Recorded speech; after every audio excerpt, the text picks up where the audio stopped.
editorial del Politécnico 2 libros que publicó el doctor acá en el Poli. Solamente nos mandaron 5 ejemplares. Y también los que ya están en nuestra base de datos les vamos a ir entregando. Hay un disco con todos los materiales que se van a revisar. Y ahora el doctor les va a platicar al detalle cuál es la idea. Yo solo quiero comentar, hoy básicamente es una charla introductoria sobre lo que va a ser esta cátedra magistral, con la intención de pues tener condiciones para poder empezar a trabajar la siguiente semana. La siguiente semana va a ser de 1 a 4. Entonces vamos a estar aquí en el auditorio. Quiero decirles que llevamos más de 120 personas inscritas, obviamente hoy divididas en los 2 turnos, pero el siguiente lunes 25 ya pensamos que vamos a estar todos por acá. Entonces, para los que tengan oportunidad, pues pueden comprar el libro, pueden verificar si aparecen en nuestra base de datos y llevarse su disco. Y también se los vamos a enviar por algún mecanismo electrónico, no sé si por el Drive o el Dropbox, para que los puedan bajar. Es material que el doctor nos proporcionó para que puedan ustedes hacer el seguimiento de las lecturas. También les vamos a mandar el contenido de las 6 sesiones restantes por lectura y que se va a ver en cada una de las sesiones. Todo eso está en el disco y se los voy a mandar de manera electrónica para que ustedes lo puedan revisar. Entonces, vamos a iniciar para ir disminuyendo esta práctica de esperar mucho tiempo, ¿no? Porque ya saben ustedes que luego pues son usos y costumbres de muchos años que queremos ir quitando. Entonces, ¿estás de acuerdo, doctor? Iniciamos. Estoy de acuerdo. Estamos, lo voy a poner a votación, ¿no? Bueno, yo quiero comentar primero, agradecer la presencia del doctor Carlos Antonio Aguirre Rojas con nosotros. Quiero decirles que pues ha sido todo un proceso de búsqueda, de tratar de no solo convencerlo a él, sino también a los compañeros de aquí de la escuela de la necesidad de hacer eventos de este tipo. Hace, ¿qué será? 2 o 3 meses, Carlos, nos vimos o más, platicamos sobre este tema y de ahí surgió la idea de hacer esta cátedra magistral. Pensamos que es un tema que requiere la revisión, la actualización. Les quiero decir que la inscripción va muy bien. Quiero decir que no solamente hay estudiantes de la escuela y maestros, he recibido inscripciones de alumnos del Ibero, de la UAM, de la UNAM. Entonces yo creo que es importante que aprovechemos, que pues todos los que vengan de fuera también los recibamos con todo gusto. Yo voy a leer una semblanza muy breve del doctor, esto para aquellos que no lo conozcan, pero nada más como una referencia, y ya después, como dice, ya cedo la palabra y vamos a escuchar al doctor.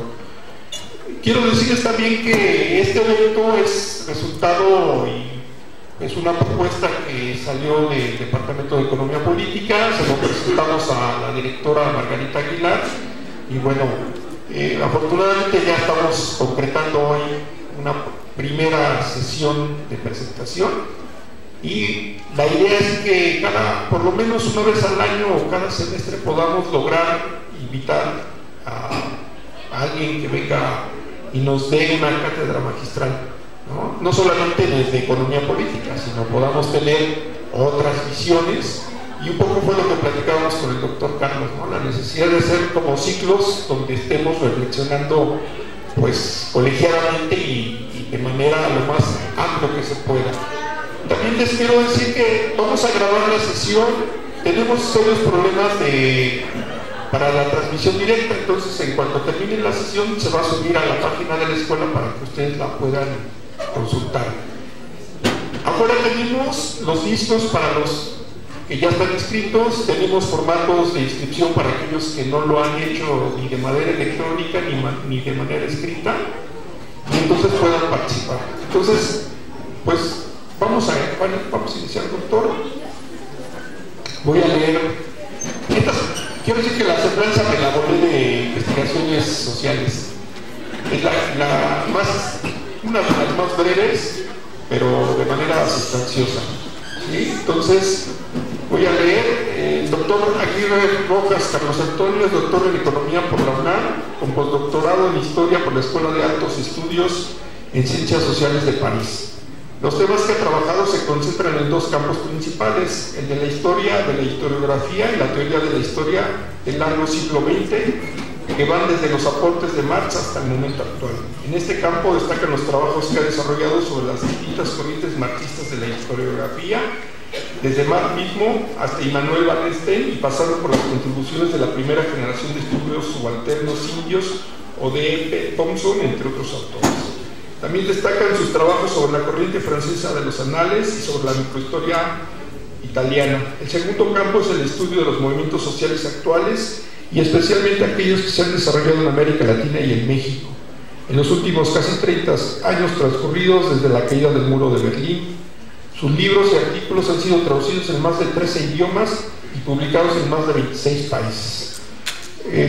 Quiero señalar algunos datos académicos. Es postdoctorado en Historia por una escuela de París, Francia. Es parte del Sistema Nacional de Investigadores, tiene nivel 3. Y bueno, ya leí sus áreas de trabajo: historia social, historia de los nuevos movimientos sociales en América Latina, metodología histórica, historiografía del siglo XX. Entonces, para mí es un gusto que esté con nosotros y que nos acompañe. A partir de hoy, todos los siguientes 6 lunes vamos a estar en este espacio atendiendo los temas que vamos a ver como en la cátedra magistral. Doctor, bienvenido. Gracias.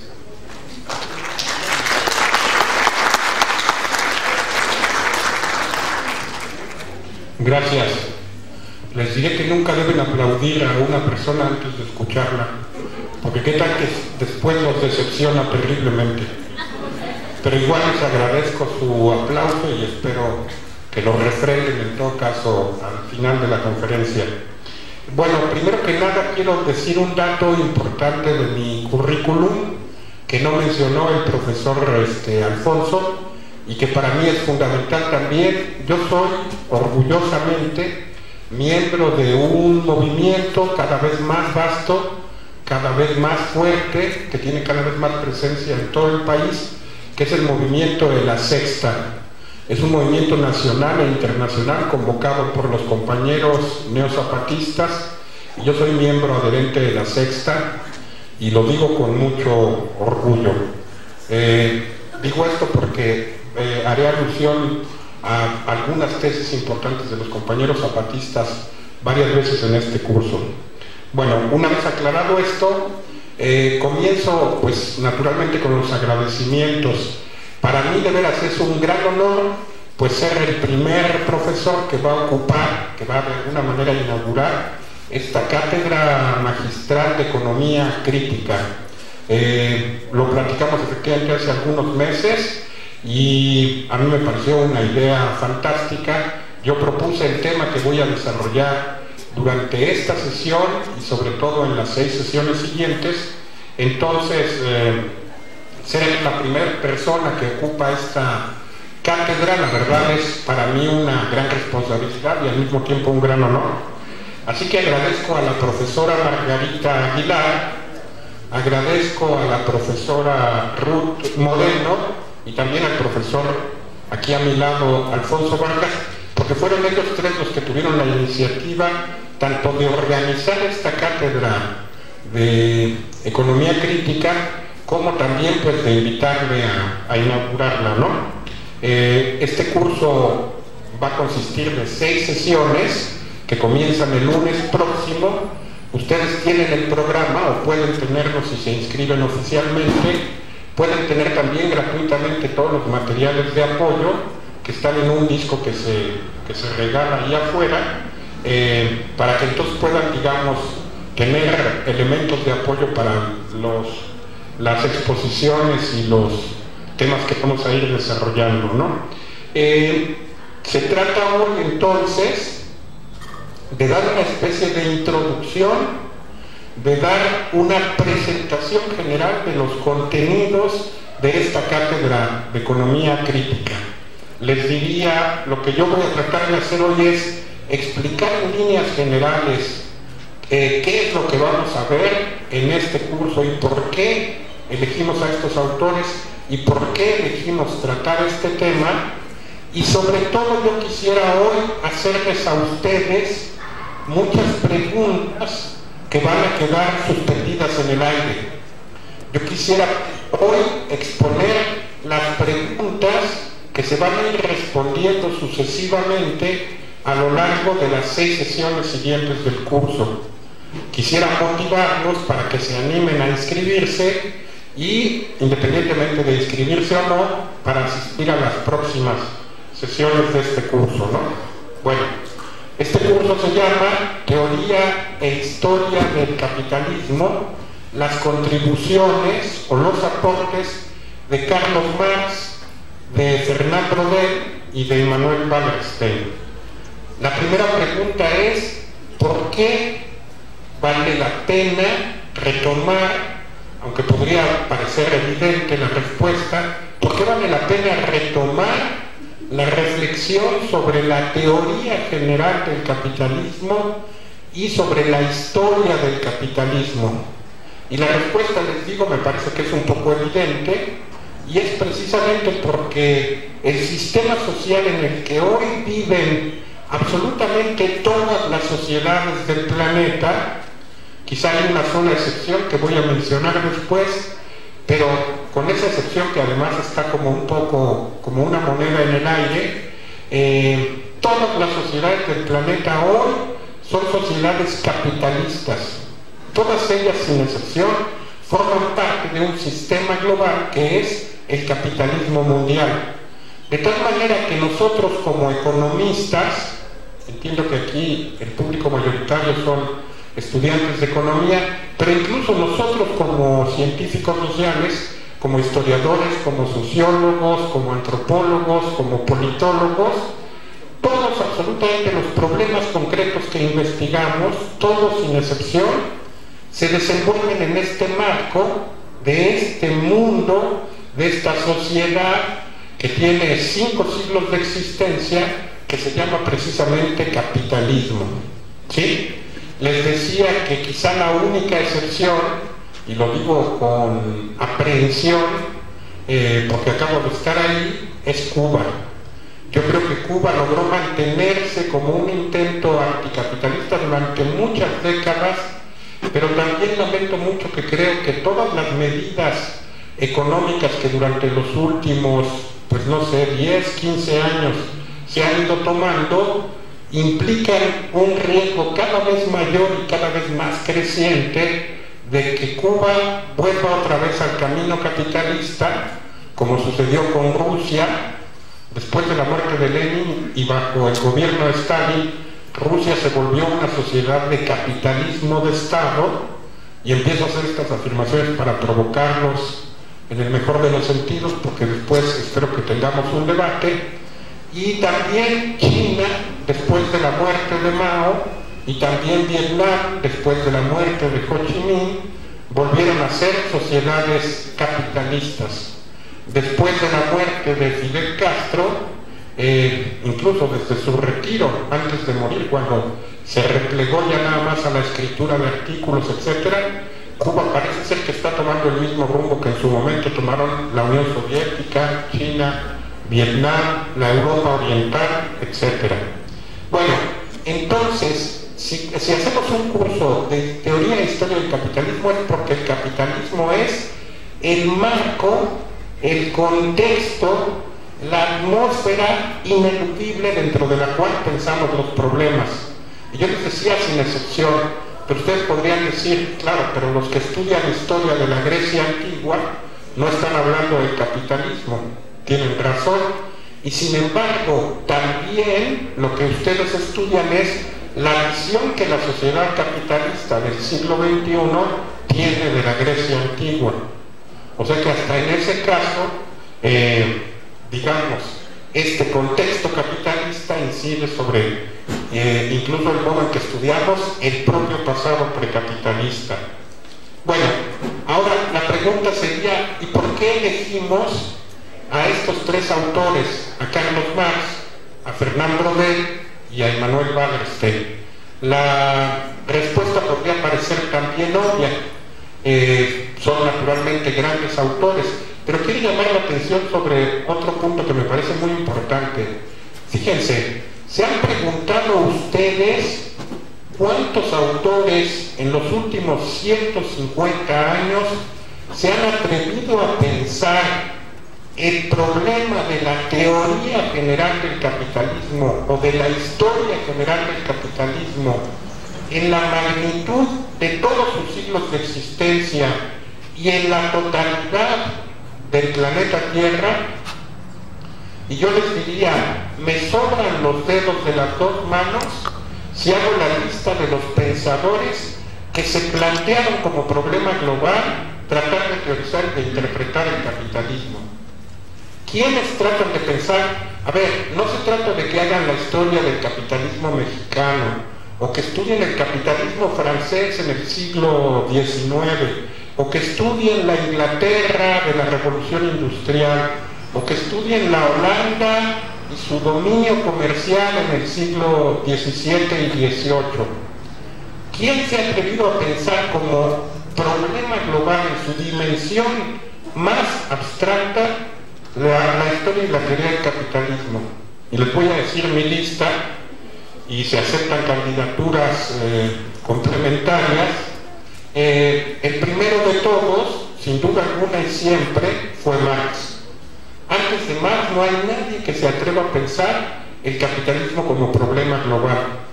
Pero después de Marx son muy pocos los que trataron de acometer, a veces desde perspectivas marxistas y a veces desde otro tipo de perspectivas, este mismo problema en esa vasta dimensión. Fíjense, después de Marx está Werner Sombart, luego está Max Weber. También está un autor que no ha sido traducido al español, que es muy poco conocido. En Europa es más conocido porque sus libros están publicados en alemán y también en ruso, pero no, por ejemplo, en francés ni en italiano, que se llama Joseph Pulitzer. Después de él está Fernand Braudel y por último está Emmanuel Wallerstein. Se acabó la lista. Si tratamos de ser generosos, quiere decir un poco flexibles, podríamos decir, ok, a esta lista de 6 personajes que les mencioné, podríamos sumar otros 2 personajes. Uno de ellos es Norbert Elias, con su libro maravilloso que se llama El proceso de la civilización, y el otro es Michel Foucault, que en el conjunto de su obra reconstruye una especie de historia intelectual del capitalismo en sus dimensiones más globales. Norbert Elias estudia los procesos, digamos, de transformación de la economía psíquica en todo el periodo de la modernidad y también estudia los procesos de formación del Estado en los 5 siglos de la modernidad capitalista. Pero digamos, más allá de estos 8 autores, yo no creo que exista nadie más que se haya planteado este problema. La cuestión entonces es, ¿y por qué de esos 8 autores elegimos a Marx, a Braudel y a Wallerstein? Y la respuesta es, bueno, en primer lugar, porque estamos en la Escuela Superior de Economía. Esta es una cátedra magistral de economía crítica y por tanto tenemos que excluir a aquellos autores como Max Weber o como Michel Foucault o como Norbert Elias, que aunque ven sus problemas desde esta dimensión global, se centran más en los aspectos políticos o sociales o culturales de lo que es la teoría y la historia del capitalismo. Bueno, quedarían todavía además Sombart y Pulitzer, además de Marx, Braudel y Wallerstein. Pero el problema está en que Sombart, ustedes saben, ha quedado un poco, digamos, superado después de los 100 años en que escribió sus obras fundamentales, el siglo que ha transcurrido desde su producción.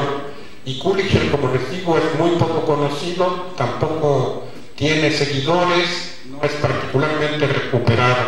Entonces, porque estamos en una escuela de economía, nos interesa rescatar aquellos autores que centran su análisis y su explicación de lo que es el capitalismo como problema global en su dimensión económica, ¿sí?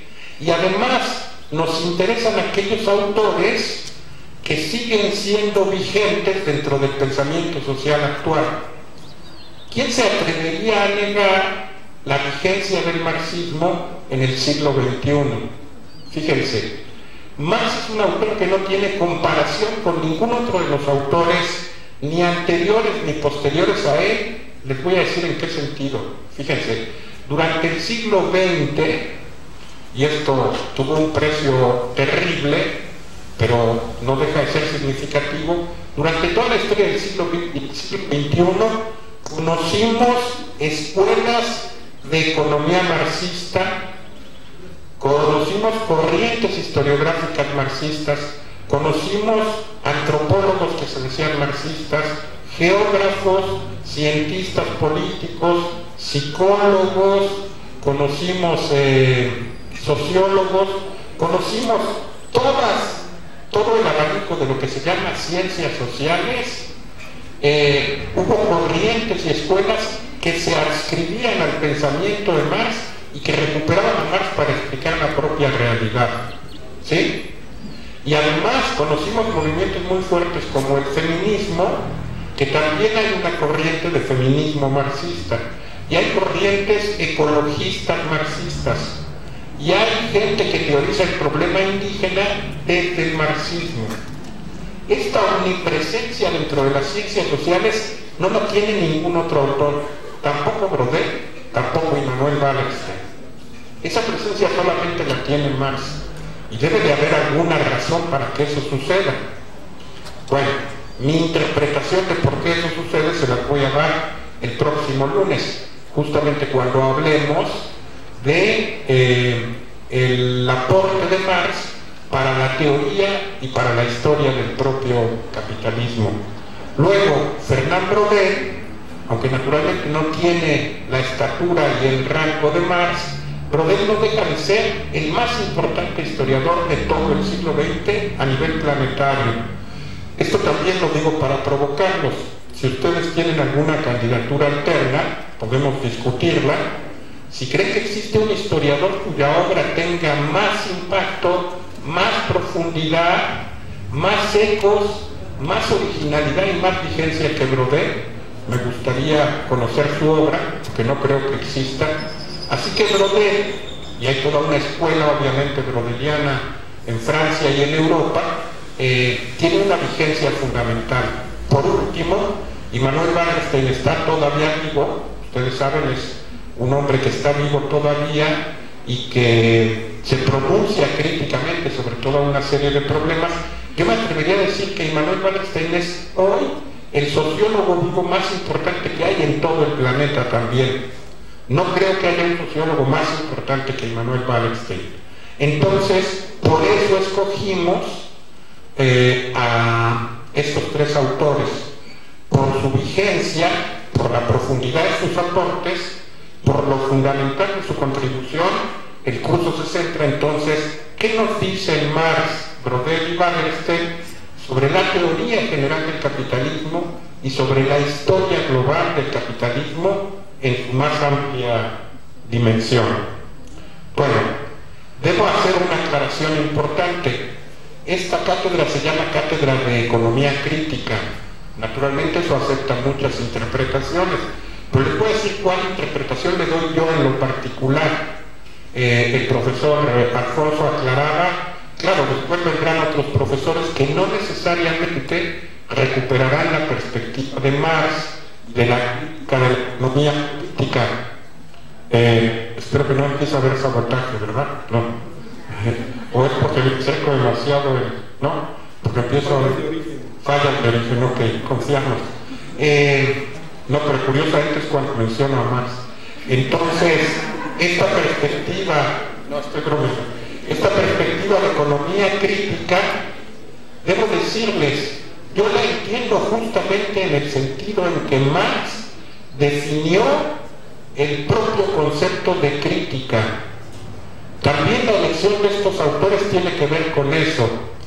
A mí me parece que las corrientes del pensamiento dominante, incluidas las corrientes de la economía dominante tradicional, tienen muy poco que decirnos para entender el mundo actual.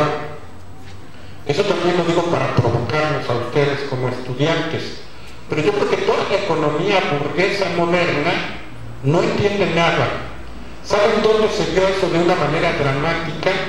En la crisis económica y yo diría social global de finales de 2008. ¿Quién fue capaz desde la economía tradicional de explicar las razones de la crisis de 2008? No hubo un economista, todas las gentes del Fondo Monetario Internacional, todas las gentes del Banco Mundial, los premios Nobel de Economía, todos estaban en el caos total, en la confusión, dando explicaciones superficiales, dando explicaciones caóticas.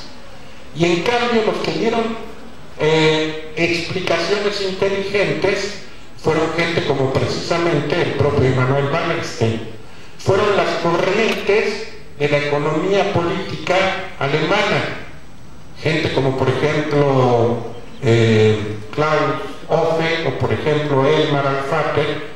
Esa gente nos había dado y nos dio elementos para pensar críticamente la crisis de 2008, comparándola naturalmente con la crisis de 1929 y concibiéndola como una crisis capitalista, como una crisis de las propias estructuras capitalistas.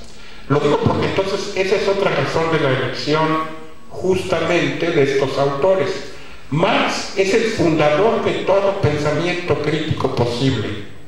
Para Marx la crítica es marchar a contracorriente del pensamiento dominante y desde la desconstrucción de sus categorías fundamentales ser capaces de replantear de un modo nuevo y diferente el problema que estamos investigando.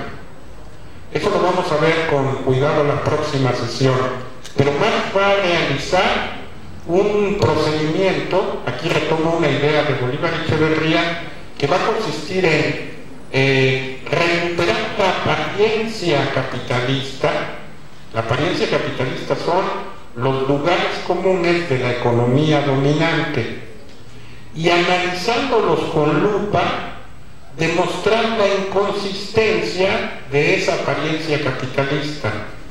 Les adelanto, Marx dice, la economía convencional dice que la ley del valor tiene que cumplirse. La ley del valor dice que solo se intercambian equivalentes por equivalentes. Y entonces Marx dice, pero la sociedad moderna se basa en la producción de plusvalía, es decir, de más valor del que se invierte. Y entonces Marx demuestra los límites de la apariencia capitalista, porque él dice, ¿cómo podemos, intercambiando solo equivalentes, producir más valor del que invertimos? Tenemos que explicar cómo se puede producir más valor del que inicialmente se invirtió, y sin embargo, sin hacer trampa, respetando los equivalentes. Marx rompe la apariencia capitalista, demuestra su incapacidad de explicar la realidad y a partir de ahí accede a la esencia capitalista. Y después de explicar la esencia capitalista y la peculiaridad de la fuerza de trabajo y su condición de que su valor es diferente de su valor de uso y que su valor de uso puede generar más valor que valor, explica toda la esencia capitalista en el proceso de producción, de circulación, para luego volver a la realidad capitalista, es decir, a reexplicar esa apariencia, pero de una manera fundada y de una manera ahora sí coherente y comprensible. Ese es el concepto de crítica de Marx, lo vamos a ver con más cuidado la próxima vez, pero les diría que, por ejemplo, Brodel, que naturalmente no es marxista, que tampoco es comunista, a pesar de que dialogue con mucho gusto con Marx y se rodee de puros discípulos marxistas, eso lo veremos también en las sesiones posteriores. Brodel es igualmente un crítico feroz de lo que él concibe como capitalismo. vamos a ver que Brodel concibe que el capitalismo es una simple superestructura económica parasitaria de la economía de mercado y de la civilización material. Y desde esta idea de ver al capitalismo como una realidad que parasita de la economía de mercado y del nivel de la vida material, Brodel es un feroz crítico del capitalismo. Brodel es radicalmente anticapitalista, lo que no quiere decir que sea ni comunista ni tampoco marxista. Y sin embargo, sí quiere decir que es capaz de darnos una teoría crítica del capitalismo muy original que desarrolla aspectos que no están contenidos en la propia obra de Marx. Y no están contenidos porque Marx no pudo terminar de escribir su libro del Capital, aunque Marx los apuntó. Pero hay algunos de ellos que Marx explícitamente dijo: esto lo dejo entre paréntesis, no es tan relevante. Y llega Brodel y dice: yo creo que sí es relevante, abro el paréntesis y lo tematizo desde las propias categorías que yo construyo. Vamos a ver cómo desde Marx puede leerse de manera muy interesante e inteligente al propio Brodel y recuperar muchas de sus tesis desde la propia perspectiva de Marx, ¿no? Por último, Wallerstein se dice explícitamente marxista. Luego hay muchos marxistas que dicen que él en realidad no es marxista, lo califican de neomarxista, lo califican de un marxismo smithiano, o sea, refiriéndose a Adam Smith, lo califican de un marxismo circulacionista.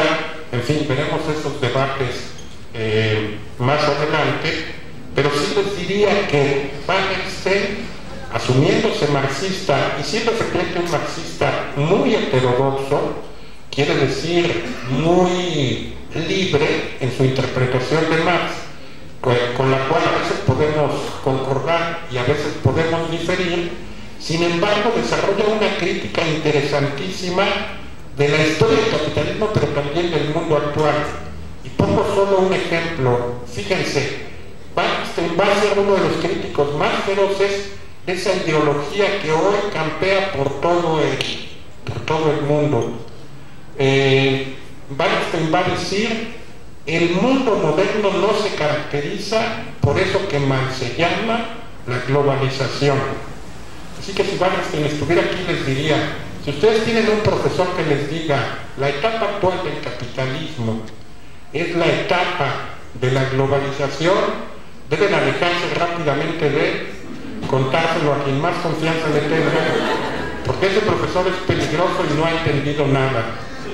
Fíjense, vamos a ver cuando veamos los capítulos, bueno, las sesiones dedicadas a Wallerstein, cómo la globalización es absolutamente un mito y cómo es un mito encubridor creado por los propios medios de comunicación masiva para encubrir el verdadero proceso que el capitalismo mundial está viviendo desde hace ya casi 50 años.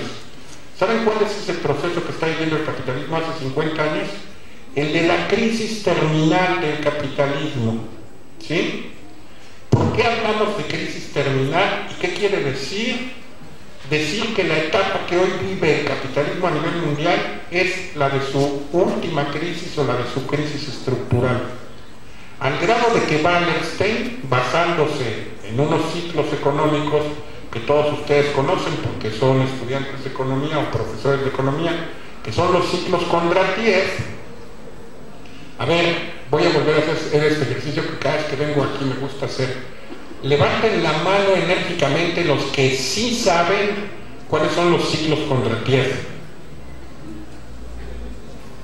Enérgicamente. A ver otra vez. 1, 2, 3, 4, 5. No puede ser, eso es un escándalo, porque fíjense, la mayoría de los estudiantes no levantan la mano. ¿Cómo se puede ser economista y no saber lo que son los ciclos Kondratiev? Aléjense rápidamente de sus profesores, y cuéntense de veras a quien más confianza le tengan, porque No pueden andar por el mundo sin saber lo que son los ciclos contractivos. Los vamos a explicar aquí en su momento, pero esos ciclos contractivos le permiten a Immanuel Wallerstein hacer un pronóstico incluso temporal. Y Wallerstein dice, antes del año 2050 o 2060, eso que llamamos capitalismo habrá terminado. Antes de que concluya el actual ciclo contractivo, ya no habrá capitalismo. Ahora, ¿eso va a pasar en 2060 o va a pasar en 2040 o en 2037 o en 2020 o 2021? No lo sabemos. Depende de muchos factores, pero puede darse en cualquier momento. Y debo decirles, si no estoy bromeando, bueno, algunos de ustedes son muy jóvenes para saber eso, pero en 2008 estuvimos a un paso de que se diera la quiebra de Estados Unidos. Y la quiebra de la economía de Estados Unidos, que tiene la deuda externa más grande de todo el planeta, miles de veces, bueno, exagero, muchas veces más grande que la deuda externa de México, que es peleándose con Brasil, son segundo y tercer lugar. Esa economía puede quebrar en cualquier instante. Los chinos tienen en su banca, tienen 1.200 millones de dólares. El día que los chinos quieran quebrar al dólar, les basta enviar al mercado financiero mundial esos 1.200 millones de dólares, y en ese momento el dólar se va a depreciar 80 o 90%, y ahí la economía norteamericana va a quebrar. Y ustedes se preguntan, ¿y por qué los chinos no hacen eso? Y la respuesta es porque están esperando el momento adecuado. Bueno, de un lado porque hay mucha relación entre la economía china y la economía norteamericana. También los chinos saldrían bastante afectados, pero en el momento en que ellos crean que no van a salir tan afectados y que eso va a ser el golpe mortal para Estados Unidos, lo van a hacer. Y cuando la economía de Estados Unidos colapsa 2/3 de la economía mundial, y México será libre, y toda América Latina será libre, realmente libre, no con esta pseudo-cuarta transformación y estos malos remedios de pseudo, bueno, o sea, Trump acaba de decir, ustedes vieron que Trump acaba de decir que su relación con México es excelente, y la actitud de López Obrador frente a Trump ha sido de lo verdaderamente más servil y verdaderamente más doblegado. O sea, Trump está haciendo lo que quiere con los migrantes centroamericanos, y López Obrador los está aceptando bajo las condiciones, en los momentos, a los ritmos y en los modos que define el propio Trump. Eso también lo digo para provocarlos, en el mejor de los sentidos. Bueno, cuando hablamos de una perspectiva crítica, también Wallerstein tiene esta perspectiva crítica que la veremos, bueno, en el curso. ¿Qué tanto tiempo llevo? 15 más. Bueno, entonces tengo 15 minutos más, y ¿saben qué cosa voy a hacer? En esos 15 minutos lo que voy a hacer es solamente decirles una serie de preguntas que animan este curso de manera profunda, y cuyas respuestas constituyen precisamente el contenido específico, digamos, de las siguientes 6 sesiones. Por ejemplo, primera pregunta: ¿ustedes creen que de veras se sostiene ese esquema de historia del capitalismo que muchos de sus profesores, bueno, desde el punto de vista de la economía tradicional, este es el esquema predominante, pero muchos profesores que se dicen marxistas les dicen, miren, el capitalismo fue del siglo XVI al siglo XVIII capitalismo comercial, en el siglo XIX es capitalismo industrial, en el siglo XX se vuelve o imperialismo o capitalismo financiero, o ambos, y en los últimos 40 años o 50 se vuelve la globalización. Déjenme decirles, este esquema es absurdo y hace aguas por todos lados. Ese esquema no lo habría aceptado Marx, ¿no? Porque Marx decía que el elemento fundamental de los distintos sectores del capital es siempre el capital productivo. Y entonces cualquier periodización de la historia historia del capitalismo se tiene que hacer desde el criterio del capital productivo, no desde el criterio del capital comercial o a interés o financiero o etcétera. Pero tampoco lo aceptaría Fernand Braudel, pero tampoco lo aceptaría ni lo acepta Wagenstein, ¿sí? Pero por ejemplo, yo les preguntaría, bueno, esto ya lo he tratado, el debate sobre la temporalidad del propio capitalismo. Si hablamos del capitalismo, la pregunta es, ¿cuándo comenzó eso que hoy parecemos que se llama capitalismo? Comenzó en el siglo XI, comenzó en la antigua Grecia, y no estoy bromeando, pero un historiador tan respetable como Henri Pirenne decía que el capitalismo nació en la Grecia y en la Roma antigua. Hay otros autores como Fernand Braudel que van a decir que comienza en los siglos XI a XIII. Hay otros autores que dicen que en el siglo XVI, Marx mismo, pero hay otros que dicen que el capitalismo solo comienza con la revolución industrial. ¿Cómo respondemos fundadamente a esta pregunta y qué argumentos se dan para proponer cualquiera de estas, diríamos, periodizaciones o más bien temporalizaciones del propio capitalismo? Pero después, una vez que definimos y decimos, bueno, el capitalismo va del siglo XVI hasta hoy, ¿cómo establecemos los cortes fundamentales de una subperiodización interna del propio capitalismo? ¿Dónde marcaríamos el mojón o el corte fundamental de la historia del capitalismo en los últimos 5 siglos? En el siglo XVII, con la revolución técnica; en el siglo XVIII, con el enciclopedismo; en el siglo XVIII-XIX, con la revolución industrial; en el siglo XX, con el imperialismo. Tenemos que responder también esta pregunta. Luego, ¿cuál es la lógica general que anima el funcionamiento del capitalismo? ¿Cuál es también su dinámica concreta? Y vamos a ver que respecto de estas preguntas, tanto Marx como Braudel como Wagenstein dan respuestas diferentes, que no son necesariamente incompatibles entre sí. Pero vamos a ver, por ejemplo, otros problemas históricos súper interesantes que les voy a plantear ahora, algunas preguntas que, por ejemplo, la obra de Fernand Braudel nos permite responder. ¿Ustedes serían capaces de explicar por qué los países más poblados de todo el planeta son India y China? ¿Ustedes saben por qué pasa eso? ¿No? Fíjense, Braudel sí sabe por qué y nos lo explica. ¿Ustedes saben por qué, aunque los países más desarrollados demográficamente del mundo son China e India, sin embargo las ciudades más grandes del planeta no están en Asia? ¿Saben dónde están? En América. La ciudad más grande del mundo es la Ciudad de México, y ya se sabe que pelea contra Tokio, Osaka, que hace trampa porque son dos ciudades que se pegaron.